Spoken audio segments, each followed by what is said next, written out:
Welcome to DuckCast episode 51. And the first thing is first. I don't know if it's going to even be noticeable of how you edit this, but Discord got their shit together and fixed the webcams. Oh yeah, look at. Yeah, I was gonna say, wait, is there? I was looking at the blue curtains and I was like, is that the line? Oh no, no, but yeah, we're good. Look at that. I like that because now I don't have to be so concerned about what's on my screen. Ironically, that happened after the last episode where everything was really compressed with, two guests and Tariq, like, Yeah. on your end, like you were barely in the episode visually, you know. Except for those funny bits in the background near the end, but yeah, um, I I don't know what you want to start out with, but like I feel like it's even though we're on 51, I feel like it's been necessary since we didn't really get to do this too much with the last episode. 50 was a big milestone. We should reminisce about DuckCast a bit. We've been doing the show for a while. Yeah. 51 episodes. My favorite consider episode it 50. is still... Let's just consider this 50, a 50 moment. Well, my favorite episode is still A Little Sorry Man. Like I just really like that one. But I mean, obviously we had some great moments since then. For me, I don't think it's a single episode, but I feel like, a lot of season 2, not most, but like there was a lot of like, I wouldn't say moments, but like just a lot of times where like for example, when editing, I'm going to be honest here, like there's a lot of episodes that I'm like trying to power through just to get to the end, just to render it out. Cause it's like, I don't know, maybe it's because I hear myself and I'm like, and then I hear you, it's like, oh, I already heard this. I was there. But like, there's some podcasts, there's some episodes where I listen to from beginning to end. I'm like, this is legitimately entertaining. I'm very proud of us. The funny thing is, with DuckCast, I'm normally able to listen to it because there's a time gap from you that doesn't exist for you because you edit the show. But now editing Derailed, because I'm doing something specific with Derailed episodes now, where I'm sorry, I'm losing my train of thought. Where I cut out any pauses at all, unless if the audio sounds bad, and it takes me for fucking ever to do that. I do that with Metal Mouth. It usually takes like an hour and a half, but yeah, it took me a long time because I froze up a lot during the last episode I did. Well, it's good when you freeze up like really long periods because then you're like, okay, this is clearly blank space, just done. Yeah, and granted, I would probably be better off if I because I'm doing this episode was completely by myself. I'd probably enjoy it more if I was like listening to other people talk. But just like it was such a struggle to get through that because I already heard everything I said in that episode. Yeah. I also don't think it was a great episode. I think it was a comeback episode, and the one I just recorded with Gage was good. I think like when it comes to DuckCast season 2 moments, obviously everything that happened with Barry was enjoyable. I really like the.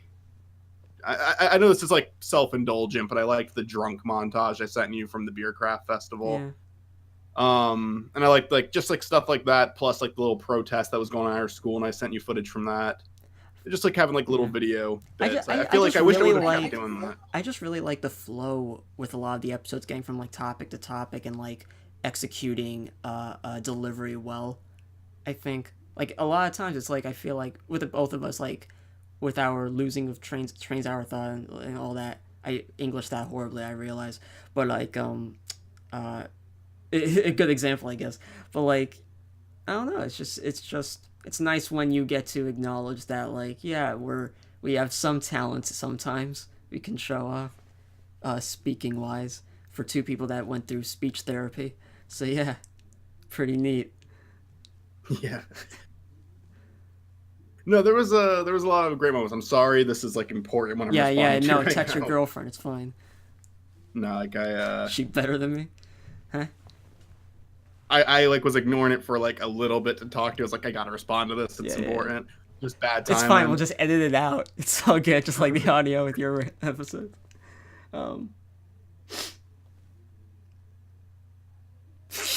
Okay.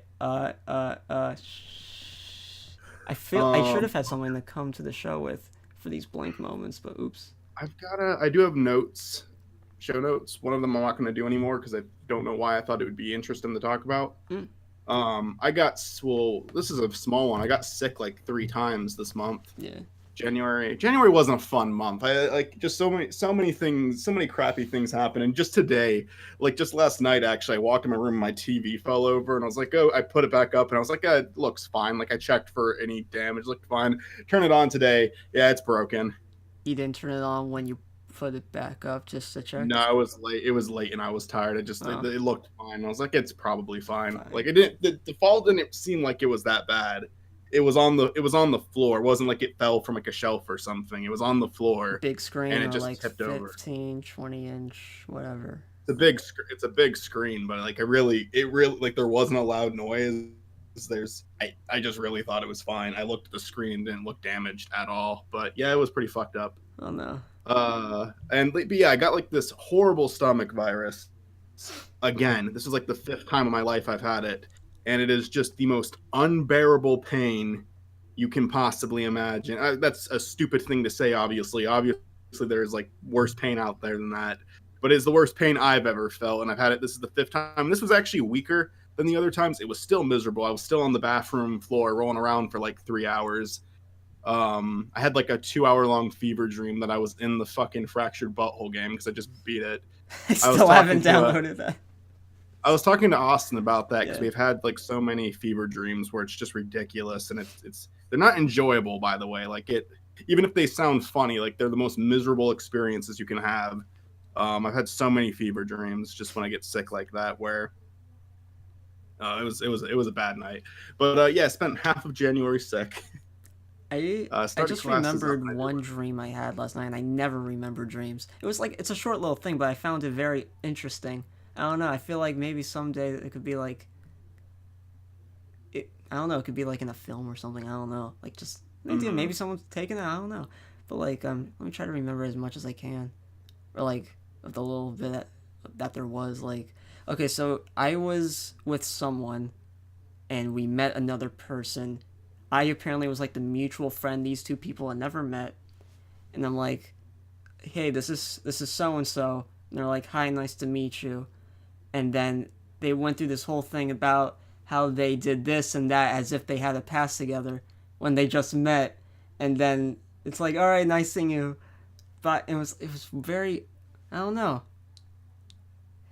Don't you think that's interesting? Like, what if there was, let's create a sci-fi moment here. Let's say you embark on an island or a planet, and everyone there, everyone who meets each other for the first time, they psychically link, and they're like immediately like, "Hi, nice to meet you. Here's our future," and they talk to each other as if they've known each other for a long time, and that's how people there communicate. Don't you think that's an interesting idea? Like I don't know. I find that interesting. Like I woke up and I'm like, huh. That's kind of neat. I feel like you could do something with that, like send some sort of message near the end of that story. I've had ideas from dreams that I really wanted to make into movies, but I saw, in fact, I want to actually talk about this. I saw 2 movies over the last 2 days. I went to the theater 2 days in a row. Yesterday was Sunday, right? Yeah, okay. So Saturday, me and Gage went and saw 3 Billboards outside Ebbing, Missouri, and it was absolutely the best film I saw of all 2017. The only one I'd give a 10 out of 10. And I just, it was so well done. It was such a great movie. And like Woody Harrelson's in it. Frances McDormand is in it. And she's in a lot of the Coen Brothers movies like Fargo and Burn After Eden. I forget the director's name, but it's getting a lot of Oscar noms right now. And last night I went and saw a movie that our theater's like shown for a single night because it's not really what brings in the crowd, but it is winning a lot of Oscars right now. It's called The Shape of Water. Is that the one where the woman's in love with the amphibian dude? Yeah, it is. And it's a weird movie. And I was really glad I went and saw it by myself because I did enjoy it, but I feel like I would be embarrassed if I would have invited some of my friends to go see that with me. Because essentially it's a mute woman who wants to fuck a fish man. Well, but but like the cinematography. So good, though. Oh, it's very well done. The cinematography and music is some of the best I've ever seen in my entire life. It had like a very I saw scenes and settings that looked like dreams I've had. Like it was just such a weird experience. It felt like watching a dream at points. Just it does look like a good film. I just feel like for the general audience, like because of the synopsis on its own, it's like such a missed opportunity. Well, and it's not a perfect movie. I think like the cinematography and music is like some of the best I've ever seen ever. Like I loved that. But the story has like a lot of corny moments. I liked it, by the way, and they do it is kind of like the it's kind of like the you don't understand this person love story almost. Like Is it preachy or does it get it off pretty well? it Or gets pull it it off off? very well, and it does, and like it's like funny because it does like connect it to stuff like you know like homosexuals and black people back in like the 50s and how people reacted to it, and it does it completely without being preachy. It's done very well. Every single character, I'd say every single performance in the movie is great, except for this general guy who both sucks as a character and the actor really was bad. And then there's some characters where you can't give the actor any crap because they absolutely did everything they could have. Like there's like this antagonist in the movie, Molly and Shannon, he yeah. is, and he what? Molly Shannon, that actor. He was the bad I guy don't in know. Kangaroo Jack. You know his most He is popular. your generic asshole in a suit character, Yeah. and the only thing unique whatsoever is he really tries his best to give a good performance, and it's a good performance. It's just such an uninteresting character. You know what's going to happen with him throughout the whole thing. Mm. There's one part that really shocked me. This is a little bit of a spoiler, but it's a minor. I don't know. It's technically a spoiler, but nothing too important. So I'm gonna say what it is anyway. If you don't want to hear, just skip this part. Um, skip like 10 seconds ahead. But he Yeah. has like broken, or maybe 20 seconds. He has like a fucked up hand because two of his fingers are like bitten off by this monster at the beginning of the movie. And near the end of it, when he's going on a rant to someone, he just takes his two messed up fingers that now turn black and twists them and rips them off. And I just cringed so hard when I saw that. I was like, oh, like that was so hard to look at. That was so hard to watch. That was one of like the creepiest thing, like one of the most disgusting things I've ever seen in the theater. But it was a very beautiful movie. Like the way it was shot, the way like the sets were so incredible to look at. I was like visually stunned by the entire thing, every single scene. I like every single frame of that movie could be used as a computer desktop. Like it was beautiful. It was beautiful That's throughout cool. the whole thing. No, I would strongly recommend it for that alone, even if the story because obviously there's some movies that have really cool visuals, but visuals isn't enough to carry a film. Everything else in it is fine except for that general character. He's the one thing I'd say genuinely sucks about it. And the creature is really cool too because it's almost 100% practical, and it looks really good. Like it looks like it's actually there. They do use a little bit of CGI and animation on it, but just like the perfect amount to make it still look realistic and but still add to it with that. It's so well done. They have so many character variants. I don't know why. Like Star Wars is the last thing I can remember that's done like practical effects for characers. Yeah. Not all the time, but most. Christopher Nolan, for the most part, tries to get as many as he possibly can. Yeah. If you watched Interstellar, you'd be very impressed with how much of that's actually really there. And The Dark Knight, like that's one of the most I know that's like 2008, so that's not too recent, but that's almost a decade actually. Jesus, I can't believe that, saying that out loud now. But I mean, like that's like famous for the big car scene that was mainly practical. But yeah, both of those movies were great. The Shape of Water is like an 8 out of 10. Joked around with Brent because they didn't mention shapes once, so I said it was a 0 out of 100. If you look at my Instagram. Oh no. Let me read the exact conversation real quick. You could go ahead and say what you're going to say while I look that. Well, mine might take a while too. I don't know, but like I saw the post recently, that Tom Hanks one with Bob Odenkirk in it and Meryl Streep. Oh, I did see about. I do remember that. I really liked it. Okay, it's about how the Watergate scandal happened with Nixon, like a prequel to that. No, I think I remember hearing about that. You're frozen on my end, but oh, no, you're good. Yeah, it's a really. I saw it. I really liked it. It's a lot of political stuff, but it's really nice. I want to see if it's the movie I was thinking about. Because yeah, no, I personally don't like Meryl Streep as an actress, but in this movie, I actually really thought her performance was pretty well done. People really love Meryl Streep, and the weird thing with me is I just can't recall any movies I've seen her in. Yeah. I'm sure I had to. If you see this one, I guarantee you'll like her in it. Maybe I'll check it out. Yeah. I was using gift cards. Bob Odenkirk does great in it too. But yeah, I like Bob Odenkirk. Oh, also, there's another guy from Breaking Bad that's in it. There's one other guy from Breaking Bad that's in it, and him and Bob Odenkirk actually have a scene near the end of the movie. So it's two Breaking Bad characters talking. But like, I actually had that with Community, but I'll talk about that in a minute. You know, remember the last guy Jesse killed on the last episode of Breaking Bad, the blonde guy, the son of the... Yeah, Yeah, Todd. he's in it as a lawyer. Comes in like halfway in the middle of the movie. Like he's in it. That's really cool. Real quick, so the conversation we have is I said I'm like I always post a theater picture whenever I'm at the theater. And I'm say what movie I watched my Instagram, and then I said I'm about to see The Shape of Water. Then Brent responded, "Water has no definite shape, but takes the shape of its container. I could have saved you some money." And then after the movie, I read that comment and I respond, "They didn't once explain shapes in this movie, just water. 0 out of 100." Yeah, man. And then Brent responds, "The entire premise of the movie is The Shape of Water. How could they mess up so bad?" So like, yeah, 0 out of 100 for The Shape of Water. Yeah, totally.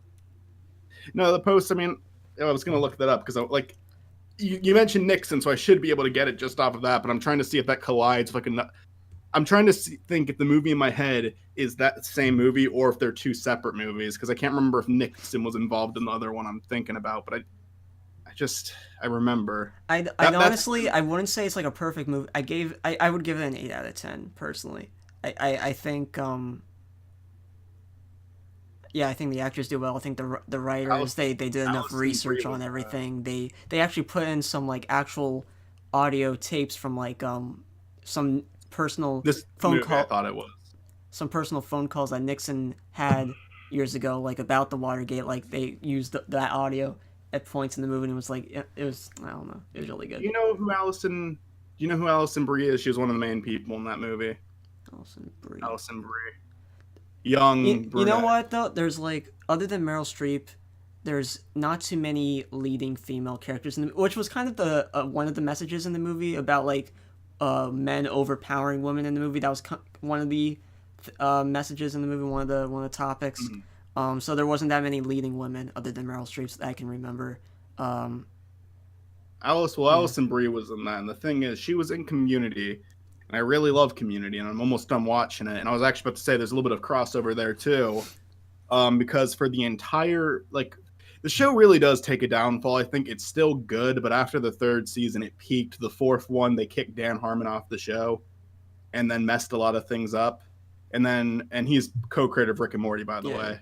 This is his first show. And then 5 and 6, he comes back, but half of the original cast leaves, and they have to put new people on. The new people that get on, they're not bad. It's just the original cast was so good that it sucks that like so many of them leave. But Jonathan Banks, aka Mike, comes on as a regular for the 5th season. And then the 6th season, he just goes away. They never acknowledge it. He's just not in the 6th season. Not one mention of him so far, and I'm 5 in. But the actor for Gus also plays Chevy Chase's, Chevy Chase plays Pierce in the show, and he's a main character for the first 4 seasons.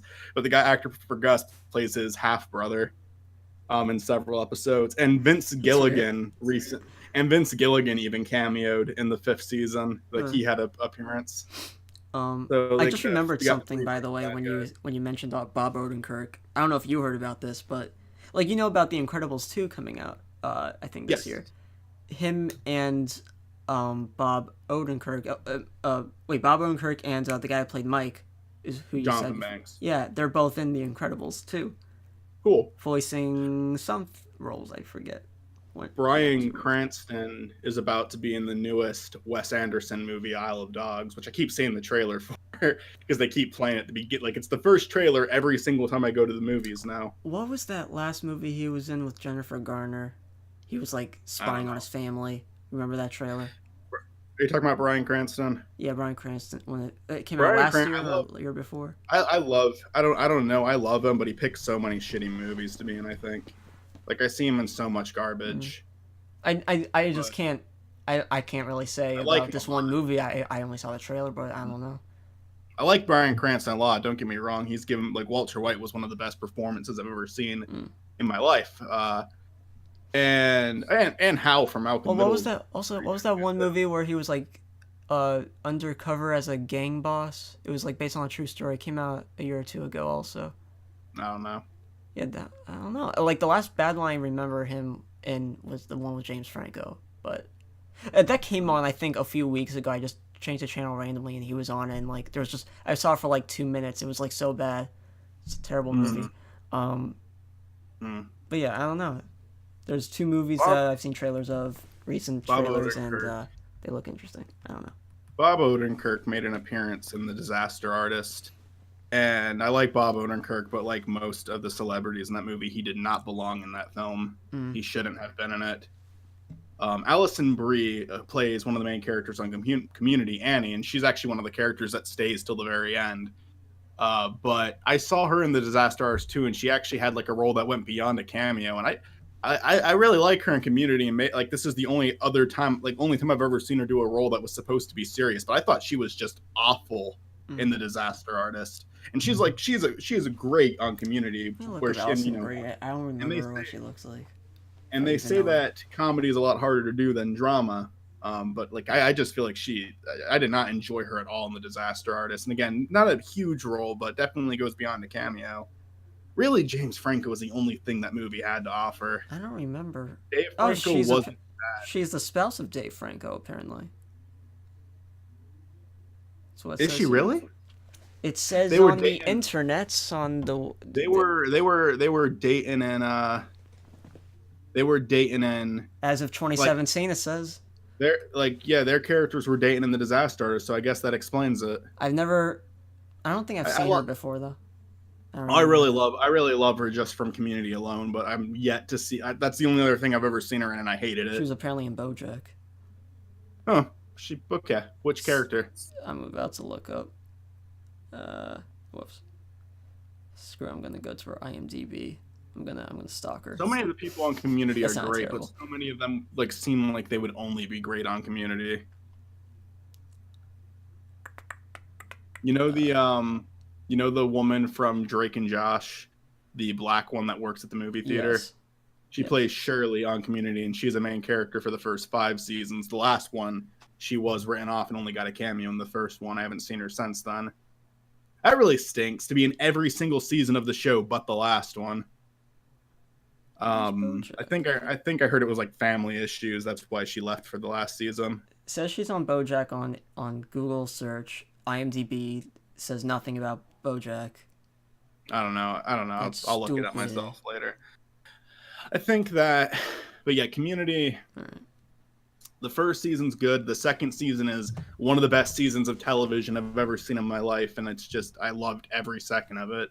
Third one's really good too. I wouldn't say it's as good as the second one, but it's still very fantastic and has a really cool, like almost like 5-part finale with it. And then it hit its peak and it goes downhill, and it's still enjoyable all the way through. But like 4, Dan Harmon wasn't part of it anymore, and like some of the writers knew what they were doing, but others just focused on storylines that weren't interesting at all and wasted a lot of time. And some of them clearly didn't understand how the characters worked. Then he comes back for the 5th season, but then Chevy Chase, I forget, Donald Glover, and eventually, I can't remember her name, but the actress who played Shirley, they all leave. Though Shirley doesn't leave until the newest season, but just Troy. Like, there's a character named Troy on the show, and him leaving was bad because the show needed him. Like, they're all great characters. All 7 of them are great characters. But, like, the show is able to survive without Chevy Chase. The second Donald Glover left, though, it's like a noticeable drop in comedy. It's still good. Like, I mean, I've been enjoying the 6th season. It's just, it needed those 7 characters to be what it is. It's like, and I'm okay with change, but it's just disappointing, really. They were so close to the end, and everyone had to leave for the ending. Then I also heard they do not come back for the finale, so it's like they're gone for good. Sucks. Hate it. I know, right? I'll stop talking about it because you haven't seen it, but I wanted to get that rant out there. Yeah. Have you heard of that game Sea of Thieves? It's like in beta now. It's like going to be ending, I think, I've heard of it. It looks I've heard fun. of it. I've never played it. It's new. It's only in beta for now for like certain people to play, but like Mm-hmm. I've been watching a few streamers play, and it's like some of the stuff you can get into, like if you want to like either just get chests, loot, and try to get stuff, or do PvP by like ruining other players' day. Like, I don't know. There was this one scenario. I think there's a streamer called Lyric, apparently very popular on Twitch. First time I found out about him, honestly hilarious. I think you've mentioned his name before. I didn't. This is my first. I only recently Really? found out about him. Yeah. Okay, never mind then. There was this one time, this one moment, like he did all these quests, went to all these islands, shoveled up all these chests. He had like I think 10 or 12 chests in his ship, which is a lot to get. And for some reason, he was just like, let's move on to the next island instead of turning in those chests. He was being brave about it. He was like, I'm gonna be greedy. At some point, by the way, he was alone on the ship. You could have up to 4 people on the ship. He was by himself. All of a sudden, one really big ship with 4 players on it started following him, and this lasted for I think a very long hour and a half of just him trying to go through. And by the way, you don't sail that fast in your ships. Like it's a pretty long process of you trying to juke other players, and it's like, the only way to sell your chests is to go to one certain island like an outpost, but like he couldn't anchor down or anything because like the ship would keep getting him. The only way they can get through them, get rid of them, is like lose them, which is impossible, or sink their ship, which took forever. But he eventually was able to do it. It was just there was a couple times like they killed him, and like it took a while for him to respawn and everything, and like you're like, oh, the ship's gonna crash. Oh, they're gonna sink the ship. He's gonna lose everything, and then he pulls it off. He revives. He gets back on the ship. He keeps going on the voyage, and it just continues. It was like a show. It was like a I don't know. There's just so many moments like that. Like you're biting your teeth, just like, oh my god, what's gonna happen? I feel like the same thing happens for like most Twitch streamers. Like even VR chat. Like even though it's like not like there's no end goal. It's mostly personal end goals, role playing wise, which I feel like is any good reason to get into Twitch. Like certain games where you can role play in, they're very fun to watch. Like VR chat or Sea of Thieves, if you really get into that, it's a show. It's honestly a show, and if the people, they don't have to play certain characters, like certain little quirks about them. They could be just themselves, but like the situations they can get in, and with enough imagination and with enough good, really funny one-liners, like you can have a good time, man. Like I cannot straight enough like how much people are missing out not watching Twitch, certain streamers that is, and like you gotta yeah, you gotta say like the last 20 seconds again. Oh no, you completely cut out for me. What's the last thing you remember? I mean, everyone else heard me. It's just you didn't hear me. And now you're cutting out. You're fine on my end. You're getting better on my end. You're just out of sync right now, but What's your ping at? Your pingity ping. Pingity ping. And now he's frozen. Maybe, oh god, well, look at that. Hi everyone, how's it going? Well, this is Autistic Man-Child here, back at it again with another video. Oh, he's back. Fuck. God damn it. The first thing you say. Dude. We're still recording. We're still good. I guess Discord. Was that your end? Me from a call. I don't know. What happened? I don't know what the hell happened. What happened? The last thing I heard you say is it is like a show. Yeah, I just said like I can't straight enough how much I think people are missing out on watching certain Twitch streamers. It's a good time. It's really a good time. Sure. And again, like I've said in the past, it's for those highlight moments, but like the anticipation for them, and like they honestly come sooner than you think. Like it's really good. I could recommend a good few lists, not too long of a list. I'm not even following that many because like, I feel like I would waste my life watching too many streamers there, but like there's a lot of good ones that I personally think right now are better than most YouTubers right now. But I don't know.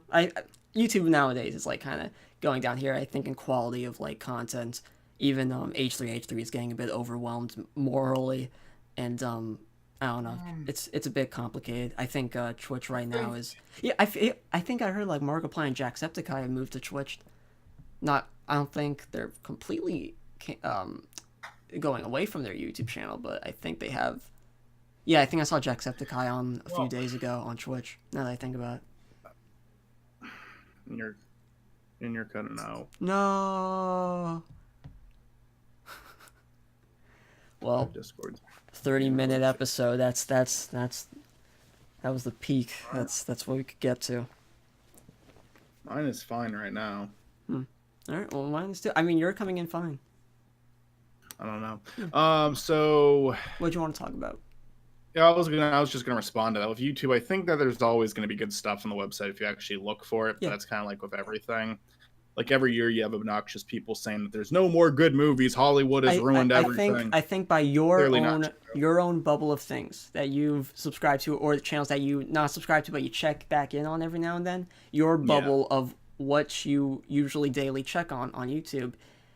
I don't know. I feel like it's not terrible by any means. Not gonna over exaggerate that, but like it's I don't get as much of a reaction as I used to. I don't think it's about age. I don't think it's about preference anymore. Like, my preferences have changed. I just think I don't know. People are they're trying to get back up again, and I don't know. Well, I mean, are you talking about me specifically, like my taste specifically with that? If so, like, yes, only you, especially you. You gotta make better content. Like, okay, number one thing. Well, the big thing you have to keep in mind is a lot of the people I watch. I mean, I don't want to sound like a fucking hipster right now, but it's fucking impossible to do that now. It's because of if you like anything that doesn't get a lot of attention, you're a hipster. But I'm not talking about views wise either, by the way. But I watch a lot of people who don't have that many subscribers, and they make just really good content. They do it. It takes them a long ass time because they don't have the support they need to keep doing it consistently. But if you subscribe to enough of them, that's when you have enough stuff to watch. Like when it comes to people I watch, like daily or at the very least weekly. You know, I do have my H3. I actually do watch Philip DeFranco. I don't watch every video he puts out, but I watch a lot of them just because I don't know, he's not fucking obnoxious with it like Keemstar is, and he actually talks about a few things that are like that should matter and not just YouTube shit. Do you think like YouTubers non-discussion content wise, do you think anyone's being innovative yet? Do you think anyone's bring anything new to the table in any way? Something that actually shows legitimate talent. I don't know. Not to sound harsh, but I mean like you'd have to talk about a specific genre of like video, because I mean, I think a gaming video is very different. A gaming channel is very different from a sketch channel, you know, like, and there are still sketch channels that do well. Unfortunately, like the really big fellas in the sketch community now are the Viners, because they are I like recently tried to sit down and watch one of them again, just not because I thought like I'm going to give this person a chance, because no, I knew it was going to be horrible. I just wanted to see how bad it could be, and the answer is it's like a lot worse than what a lot of YouTubers like H3 make fun of in their videos. It's, if you really pay attention to it, it's like bad that kids are watching this. I think one example of like not showcasing enough talent, and I've talked about this on Metal Mouth briefly, but like there's this one YouTuber, Strawberry17. I don't know if you know. Wait, are you am I lagging on your end? You're frozen on my end. I don't hear you. You're fine for me right now. Okay. You're frozen on my end. Just wanted to make sure. You know who Strawberry17 is? No, but I'm sure you've mentioned him before. Because I did watch. I do listen to Metal Mouth, but I don't remember. If I feel like if I show you a picture, you might like. You know, just one of those. She's in that crowd of. I definitely don't get enough. I don't watch her videos. I don't. I'm just saying. Hold on. What's a maybe you would recognize this. I don't know. No, I don't recognize her. All right. Joey Graceffa, Black Nerd Comedy, that crowd. I don't know. But she's on this one show that I like. Not technically a D&D thing, but she's on the show that like I'm not a fan of her YouTube channel, but like on this D&D thing, you know, it's improv. You get to show your flexibility and like going with a story that's completely right off the top of your head for the most part, and you're able to keep the flow well for something that's not scripted. On her own channel, she has a bunch of vlogs, DIY stuff, stuff like that I've checked out a few recently, and like it's not scripted at all with those either. However, it's there's a lot of just her talking to the camera, not with another person, which I feel like she does better when talking to others. Not she's not including the right clips. I feel like she's kind of putting in certain jokes, for example, that like are a bit on the weaker side, and I have seen her pull off some better jokes right off the top of her head. So it's not like it's impossible for her. I don't know. For me, Just show like, you know, hey, here's a platform that I can actually show my talents on, and here you go. She shows a lot of like she has a lot of professional equipment that she likes to showcase. There's like this one Minecraft video for no reason. It would cut back and forth from gameplay to a professional camera slowly zooming in on her playing the game as if it's a reaction. And it was like, I don't know, if I showed you this, it would be like it's very unnecessary and it's very, very odd. And she's showcasing the wrong stuff. It's like you have a great personality. You've got that. Now showcase it. Don't show off the equipment you've got or the quality of equipment or anything. yeah, I I don't know anything about. I don't know anything about her channel, but I know Yeah, what yeah. you're talking about because I've seen that kind of person. Black Nerd, you're saying it's in that person's card. Black Nerd, I have to have like some respect for because he clearly has like a decent sense of humor. I've seen He's him in at stuff least where, he's at least a good reviewer. I think he but gets through. I have seen some of his videos where it is just like he really plays up the nerd thing, Mm. and it's like it's embarrassing to watch. Did you ever I think that's watch? just his personality, honestly. But if you look up the freaking, this is the one that really bothered me. Which You one? look up the Build-A-Bear Workshop one where he goes and makes one of the custom Sonics. It is just because I saw that and I decided to check it out for whatever reason. Mm-hmm. I'm not even subscribed to it. It just showed up in a recommended video. I was like, yeah, sure, let's check this out. I'm curious. I don't know why. And it's just listening to the way he talks in that video. I just think it is so hard to sit through. It is so. Do you think? It Which wasn't that long I can kind of agree with this, but do you think? And I still really respect Black Nerd Comedy. He's also on that show Strawberry 17 that I really like, which is also improv, and he does very well with improv as well. He's been very funny in the past, but videos where it's too much. I'm not done yet. But do you think it's a bit because of a bit of a man-child judgmental thing? Like, hey, this guy's this. By the way, he's close to 40 years old. I think if that's any indication, He's maybe absolutely a man-child. But to be fair, like, is that why? Is that is that how you perceive him?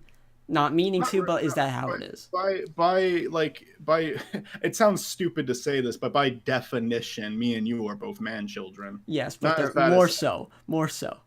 Yeah, like not as there's us, there's Black Nerd Comedy, and then maybe Black Nerd Comedy's more above. Maybe us, Chris Sora, and then Black Nerd Comedy. Like which level? I just talked to Chris 2 days ago for the first time in a while. I gotta record something. I just realized. We did his lines for Tamarachi World 20 and 21. Yeah, so speaking of which, man-child, but still, because that show still exists. But I mean, if you get excited about something, over exaggerate, and put your hands up in the air and say "yay" with no expression on your face, you're on Chris Sora level. Just saying. Sorry. I don't know. I recently, like in our call, told him that he should like. I congratulated him because they got 100 subs. Yeah, that was neat. I also told him that like you should probably make your videos shorter. How long does he make them nowadays? They're like 30 to 40 minutes long. I tried tuning in on one randomly one day, and it's like he's still the same. He's not comfortable enough yet in front of the camera yet. And I know that's not, even with me sometimes, but I mean I'm still trying. I feel like from when I started to now, I've at least improved. He still seems the same. For me, the people I like watching the most are like reviewers that are just genuinely funny. Because I see a lot of people I like Doug Walker a lot, but really, if it weren't for the fact that I thought he was good at analysis, I would never watch him because I don't find him funny. There was a video I saw that was apparently uploaded 2 years ago. It was about cliches in reviews. I saw that one actually.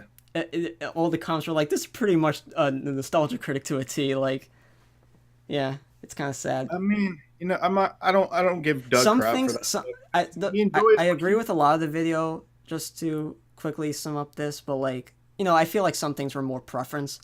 I disagree with a few things because, like, I personally like when certain critics do these cliches. Like, I'm okay with certain cliches, even if they are cliches. I feel like, I don't know. I feel like just general, like, comedy. Put comedy in your videos. Is it going to be, are you going to make sure that it's actually funny or not? That's nostalgia critic pretty much. Yeah. It's not really I like compared to Tron or something, for example. I don't know. I like reviewers like Chris Stuckman, but it's like whenever I see one of his videos up, like I don't always want to watch them. And whenever it's like longer than 20 minutes, it's like no, not gonna watch it, never gonna watch it. If Your Movie Sucks uploads a 2 hour long video, I will be excited to watch the whole thing. I Hate Everything just did an hour long special, which wasn't like a podcast or anything either. It was an hour long with like the same editing style as he always has, because he has a show called Search for the Worst where he tries to find the worst movie ever made, and he did a DreamWorks knockoff compilation where he did 9 or 8 DreamWorks knockoff movies, like made by like some foreign country that were just trying to like not get off the success. He got like a couple of other reviewers to like, he took on most of them, but then he had 3 guest stars take on a different movie. All 3 of which I like. It was Your Movie Sucks, Ralph the Movie Maker, and Chris Stuckman. I think Ralph the Movie Maker, Your Movie Sucks, and I Hate Everything are like the trifecta of movie reviewers here, because I can just keep watching them without ever getting tired of hearing them. They always make me laugh. They always have good quality in his videos. What? They always have great quality in their work. Like everything. I thought you were doing a jab at me. I thought you were like, these people who don't put Wally in their videos. Like, I thought that's what you said. No, I didn't say that. Which wouldn't even make any sense because I barely even put Wally. They don't put Wally in their videos. Yeah. I mean, fuck you, Zach. But I was gonna ask, like, as someone who doesn't really watch their videos or haven't really seen many of their videos, like, what sort of review format do you prefer? The ones that just like audio only, review until the end, or like a review that either is audio only or jumps back from audio to person and has little cuts in between where you're able to kind of help illustrate a point? It varies on each person, because I mean, first of all, every single one of them has different formats of reviewing. I Hate Everything has different types of reviews. Your Movie Sucks has like 5 different kinds of ways he'll review stuff. Sometimes it's just a thoughts on video where it's like more deep. Like, he has a quickie, which is just a very quick review of something that he just saw and wants to recommend before it's out of theaters. He has a thoughts on video, which is just a more elaborate, just a regular review for the most part, but doesn't have any jokes and it's just actually his opinion. Then he has Your Movie Sucks, like actually episodes of Your Movie Sucks, where it's a lot more comedy based. The list goes on. He does other types of videos too, like that. Sometimes they're just like flat out commentary. He'll basically review it while watching it and making jokes at it. It's like a riff tracks. And like, going back to that video, it's like a lot of the points made it feel okay. Just real quick to answer your question. But then you have Ralph the Movie Maker, who does a lot of stuff too. He's the only one who you know what Your Movie Sucks look like, because he does show his face, but he doesn't cut to himself in videos ever. He just sometimes shows his face on other channels of his. Ralph the Movie Maker is the only one who like shows his face in every video, because he'll cut to like footage from the movie, then back to himself, and he does sketches too. I just really like his sketches, unlike Doug Walker's.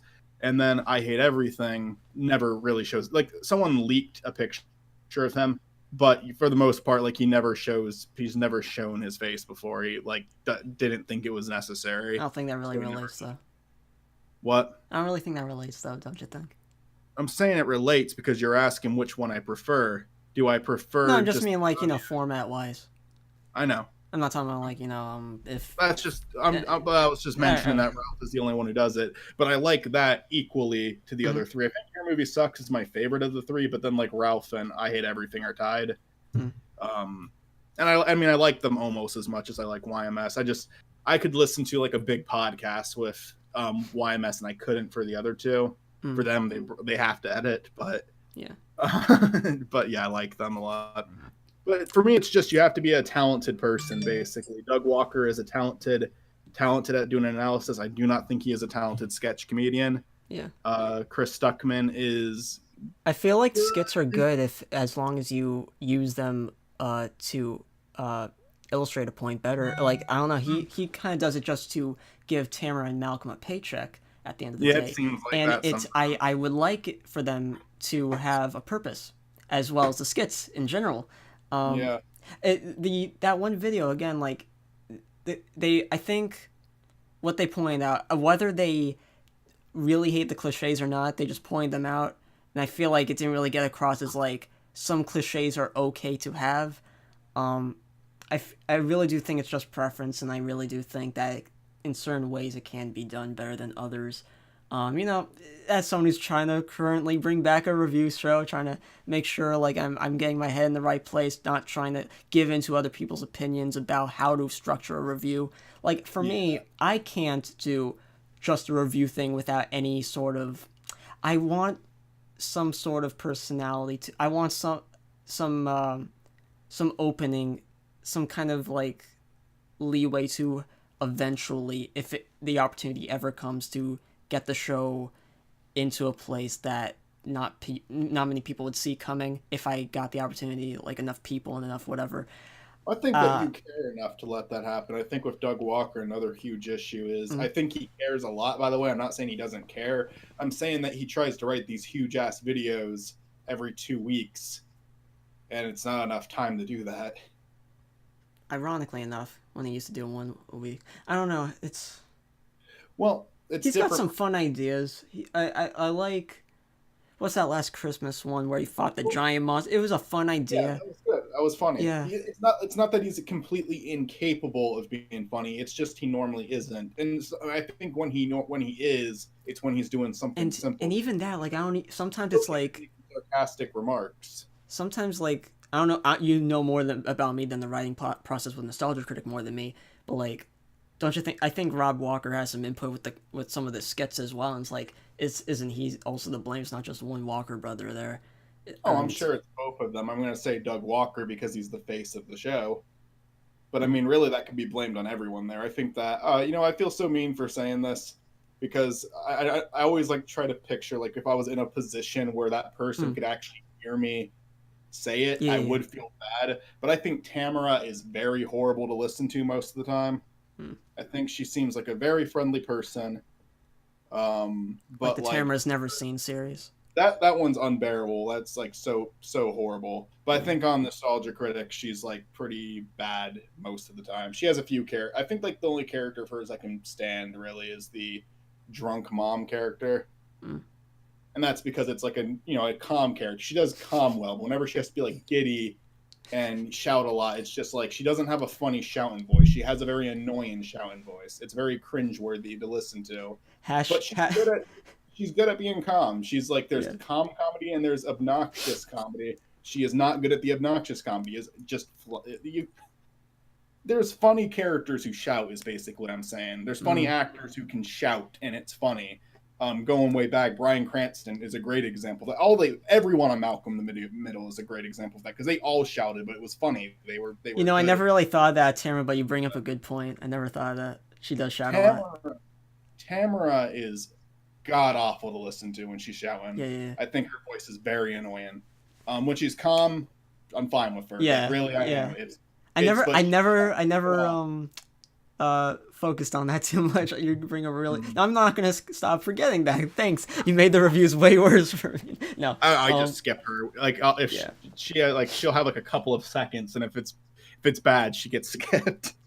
I think that's that's not even her fault also, because like Doug likes to keep things animated and loud. That's his style. That's his sort of... Well, yeah, it's part of the script, but like it is her fault. She's doing the performance and she's doing a bad job. Sometimes you can't even help how you sound when yelling. Doug wants her to yell. That's where it comes from, though. No, he wants it to be that animated, in your face. Doug definitely has some blame in that, but it's not completely on Doug. I'm just saying, like, if he tells her to yell, that she's gonna do it, and that's... I understand you can't control your voice, you know. I understand that, but I mean, there is ways that you can practice and get better at doing shout comedy, but... if you live in an apartment like she does, I don't know. Some people don't have the right environments, but I don't know. I was gonna also say, like, you know, hashtag not my Rachel, you know, all that stuff. We want Rachel back now. I really, again, she seems like, so I've listened to panel videos where she interacts with fans and whatnot. She seems like she's cool.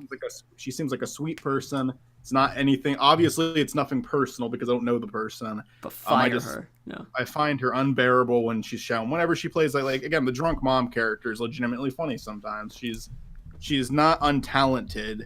She can sing. She's just one, not good at analyzing movies. Maybe she'll get better as she keeps doing her show, because she was like, I was watching it when she was new to it. Maybe she gets. I feel like when you start doing reviews weekly, eventually you have to get better at it. She only had like a quick cameo bit in Jesus Bro, but it wasn't terrible. Doesn't she do a lot of jump cuts with it moves into different parts? If she still does that, then I mean that's already a red flag. Yeah. I'm pretty sure she still does that. But I don't know. What do you think we should hold an America's Got? Okay, fine. What? She does this thing that so many people on YouTube do, and it's annoying every single fucking time, is they open a video on a joke that they came up with on the top of their head and didn't take any time to set up, acknowledge that it wasn't a funny joke, and then leave it in and continue to do the same thing throughout the whole video. Like, haha, I'm saying whatever comes to the top of my head. It's not really funny, but I'm wacky. It's not funny. Acknowledging that a joke is bad doesn't make it funny. You fucking idiot. Okay. Jesus there we go. Christ. They're only human. It's not scripted. They're trying their best. I've been guilty. Everyone's guilty of that too. That's why it like annoys me so much. Yeah. It's because I know very well I've done as it long too. As long as the person themselves admit it and try to get better with it over time, then yeah, it's fine. It's just the whole. Does the crime fit the punishment though? It definitely took it too far, but I think you should. I think you should have a heart-to-heart with her.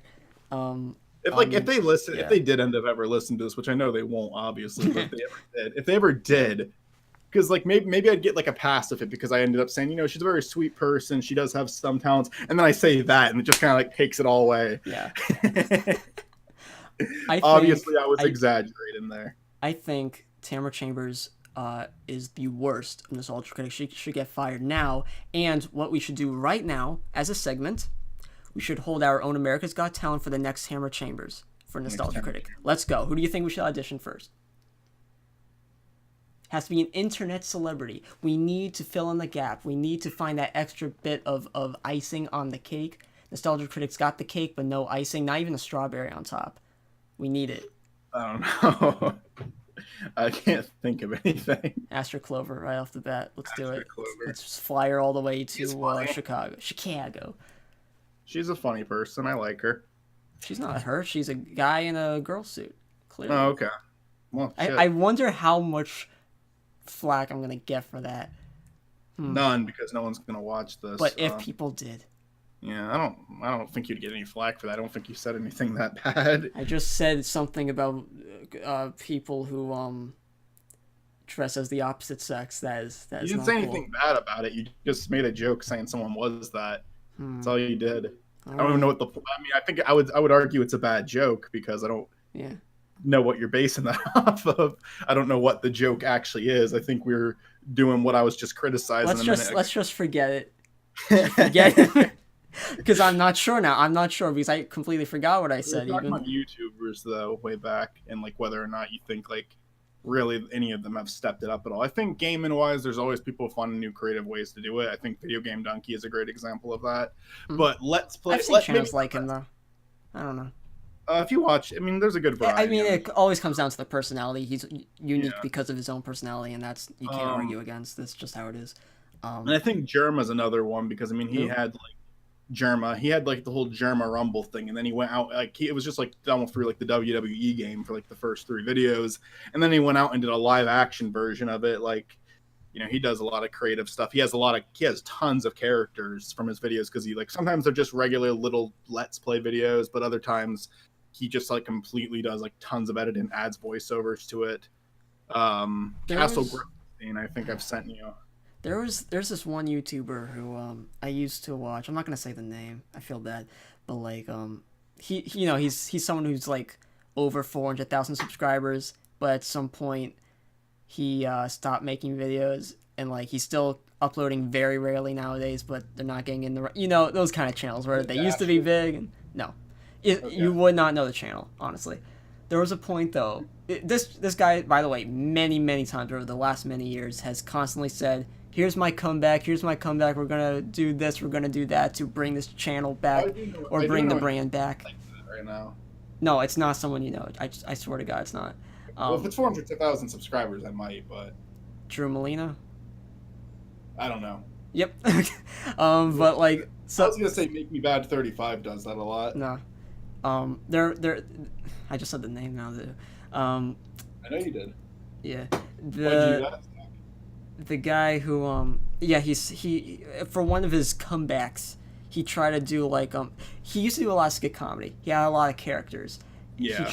At one point for his comeback, he tried to make this separate gaming channel for each video would be one of his characters to play a video game with the face cam and all that.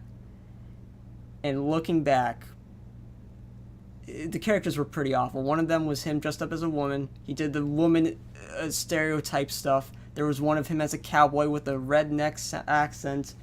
There was one with him with a mustache. I have an ego.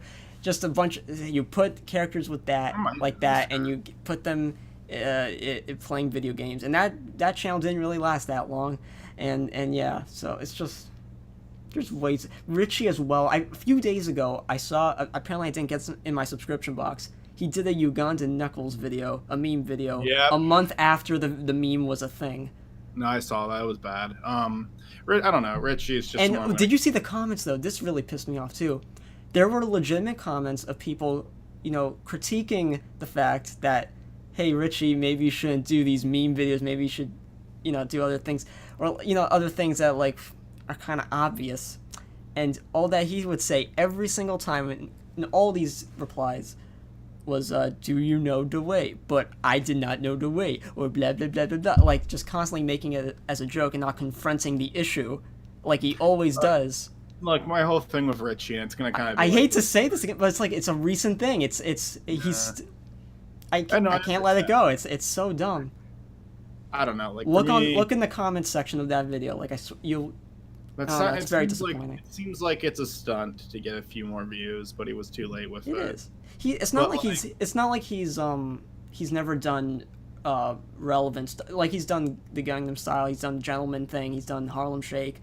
He did it around the time when they were relevant, to be fair, but like, he can't keep doing that. No, I mean, my whole thing with Richie is like, I think a lot of the stuff he does is horrible, but I'm always going to keep my eyes attached and see if anything interesting comes out. There was one comment from Jackie to someone that she was saying, like, I'm trying to push forward skits, and it's all up to Richie, to accept it. But she's saying she's trying to help push the channel forward, and Richie's the final say. It kind of sounded like, she's kind of jabbing Richie. I don't know. I may be causing a bit of drama here, but like, I don't know. It kind of sounded that way. But I'm glad she's trying to put in some kind of effort. I mean, it seems like they're for the most part like a creative team now. It's so I think it's fine for stuff like that to be said. Yeah. With that's at least the vibe I get from watching the channel. Rip Let's Cook, that was a masterpiece. That left the internet way too soon. That used to be like a running thing on DuckCast. I would talk about like, hey Zach, you see the new Let's Cook? I gotta remind me by the time I write the second part of my Rajabra's review to get a segment in there with you as a cameo, just to get a joke out in there, just like a Let's Cook thing. The new Let's Cook. You gotta be a real fanboy. You gotta get like a shirt or like a hat and like write down Let's Cook fanboy, something like that. Burn every episode to a DVD, like create like a nice disc art cover and like make a DVD with a disc menu and all of that. But the thing is though, what did they cook? Was it actually good?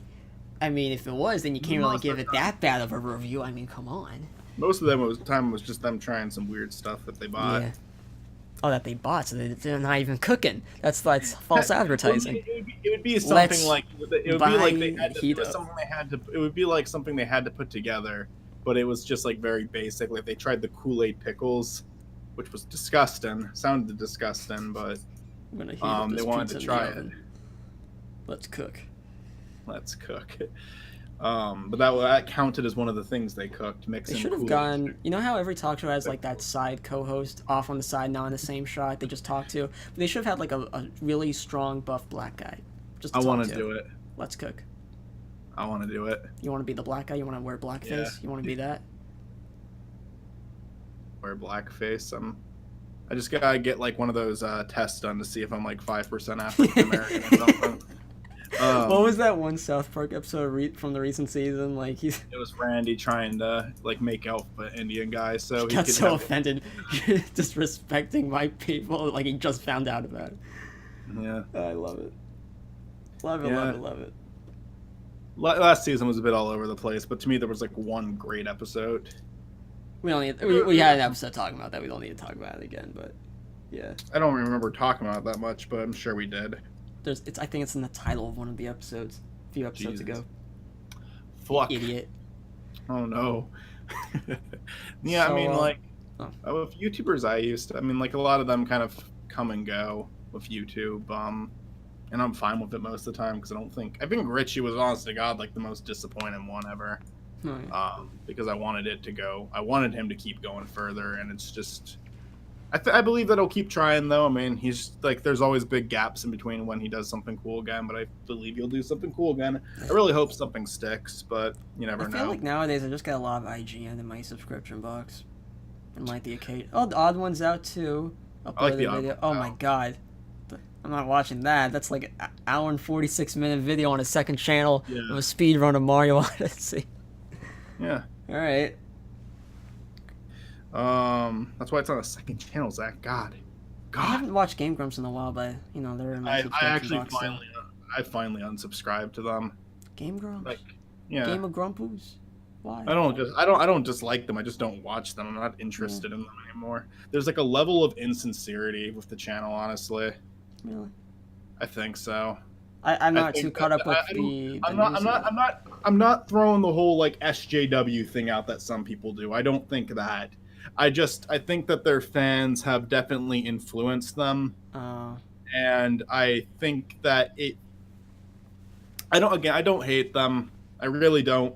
I like them fine. I don't know if it goes into it, but like, did you know they were on one of the recent Fine Bros Reacts? I saw Aaron in a thumbnail. Aaron and Danny were both. There was a bunch of shots on Instagram I saw. My whole thing with the Game Grumps is I don't have like, again, like not like even really specific criticisms. Maybe it's not even that they changed because of their audience. Maybe it's I changed and I'm just not enjoying it anymore.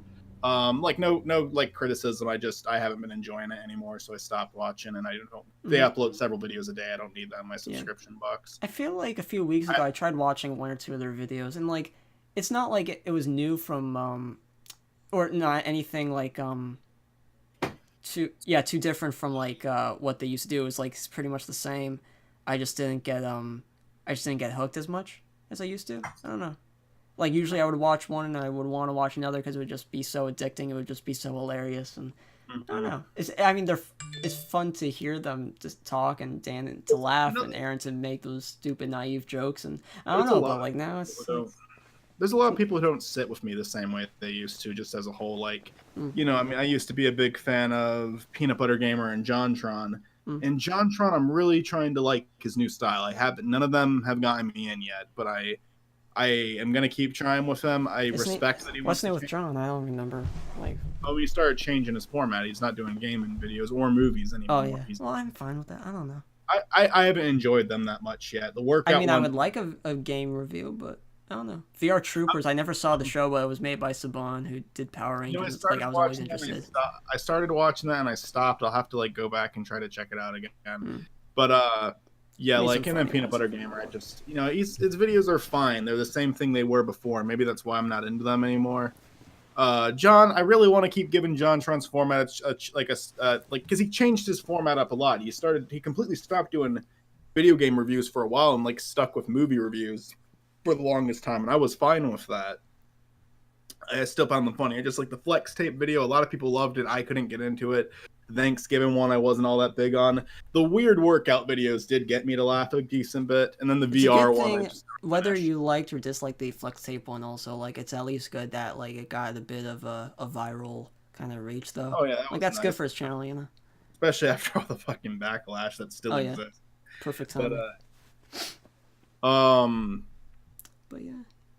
Yeah, like I mean, John Tron, I want to keep watching because I did really love his content, and I don't want to be the guy who stops watching just because he changed it, but it's just I haven't enjoyed the changes yet, but I'm hoping that like they'll sink in and I will like them because he's really talented. He has like really high production value, and I respect the hell out of it. What else is there? Because there's a lot of people I used to watch and don't anymore. Like Oni Plays and Super Mega are like the only two actual Let's Play channel I'll like occasionally look at, and even then it's pretty rare. Like Super Mega, whenever they do something that's live action, I'm on it immediately. But Let's Plays, nah. There was have I ever sent you the video? Have you ever seen Oni? He was with Ross and Holly for this one video. It was like a 20-minute long video, but like every bit of it is hilarious. Which part? It was Star Trek VR. I saw that one. It was funny. I've seen it like I don't know how many times. That one and like most of, if not all of, the Friday the 13th one. That one PC game. I never watched those. It's like, you know, he's just trolling people. It's like in a game where like if you're a counselor, you gotta work with other people to escape, and if you're Jason, you're just trolling. I don't know. He was just hilarious. I don't know. I think that Oni and Ding Dong are hilarious people. I like Julian too.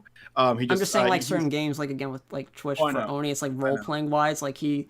Yeah. Oh my god. And like interacting with other people, I mean, like that he's never met. It's just perfect. I liked the Rafiki. Rafiki destroys a perfectly good marriage or something like that. Rafiki ruins a marriage. It was like another VR chat video. I might have seen it. Oh, that one made me laugh a lot.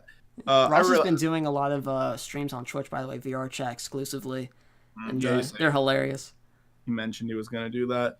So, yeah, I mean, and Barry's been doing Twitch, and I've only seen a bit of his streams. He's not really playing.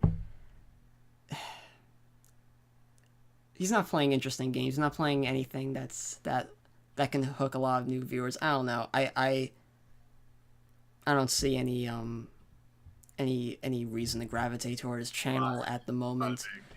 YouTube channel wise, if he uploads anything, I mean, I think I subscribed, but he hasn't uploaded anything. I don't think. But yeah,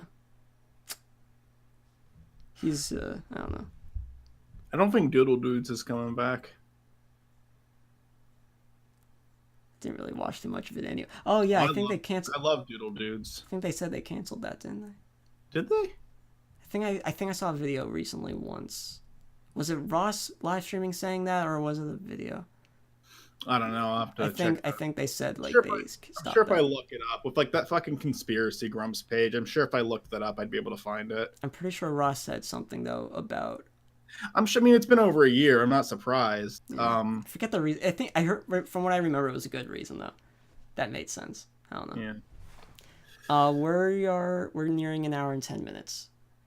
Yeah, I'm about ready to end it. We talked about a lot of stuff. Yeah. Yeah. I like actually kind of perfectly like first episode of the second half of the third season. Like literally right as the second half goes, we get the split screen off of Discord. Like that's actually kind of fun timing, don't you think? It's kind of neat, neato burrito.